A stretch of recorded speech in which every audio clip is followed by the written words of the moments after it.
My name is Blake. I was one of the 2 teachers at the Intro Contact Staff class.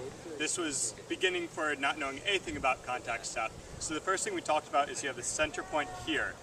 And that's really, really important. You need that to be on whatever body part you're moving. So we practice throwing it back and forth.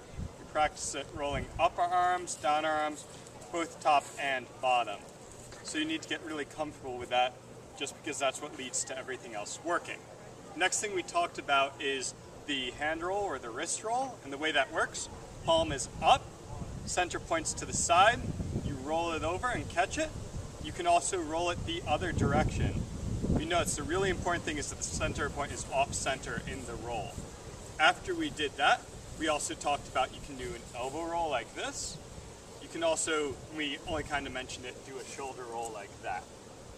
From there we got into talking about how when we're doing a wrist roll like this, we can actually pass it back and forth by placing it on the back of each hand. And this is an extraordinarily important movement because it helps you straighten out your conveyor belts, which we'll talk about later, and also it's a really useful passing movement. And when people first start, they have it go really fast because they're pushing on the edge, but you really need to just be pushing on your center point. The further out you push, the more out of control it's going to go. After that, we got into our called rainbow stalls, which is if you hold it like this, and you let one hand go, the other hand pivots over. You can do it on this side. You can do it on that side. You can do it with turning like this. And then my 2 favorite iterations are one, you do it, I should explain.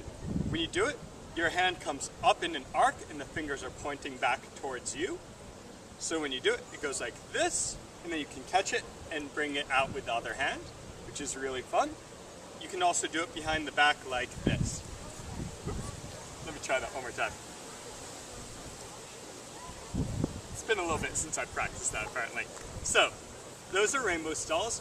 Those are all the kind of foundational blocks. And then we got talking into the 2 main groups of intro contact staff moves, one which are conveyor belts, the other are steves. For conveyor belts, it looks something like this. And to break it down, what it is, first you hold your staff once again off center, thumb pointing that way. You're going to bring it up.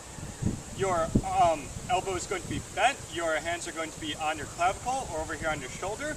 Your elbow is going to be straight up. It's not down, it's not up, it's just straight forward. You gotta take the point of the contact staff. It goes on the top here. It continues to rotate and you push out with this hand. A lot of people had some trouble with that.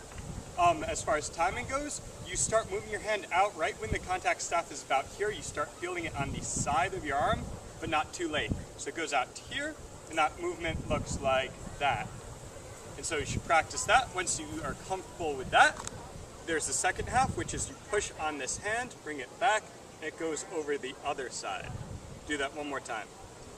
Back of the hand, you pull it back, goes over the other elbow, so the entire thing looks like that.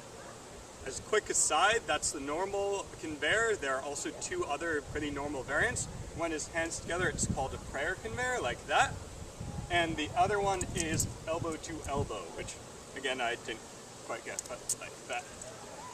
When you're doing a conveyor and you get to the very end right here, you can actually catch it on the back of your hand and go back into this thing that we were practicing like this, and that allows you to go back into your conveyor belt. So that's why doing the wrist spins are so important.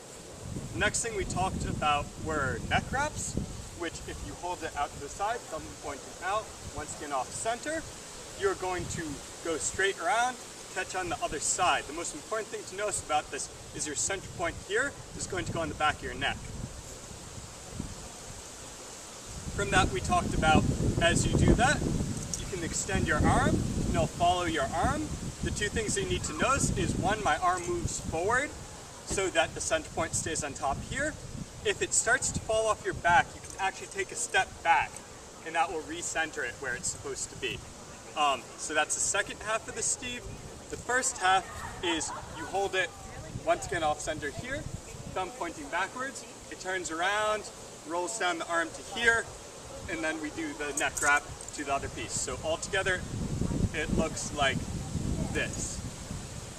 There was a little bit of talk in the class at the very end about this is actually called the half steeve. The full steeve is when it comes around here, comes up here, and you do a vertical or horizontal propeller, and then one on the other side too. We didn't really talk about in class, but I'm sure there are many YouTube videos on it. So once again, my name is Blake.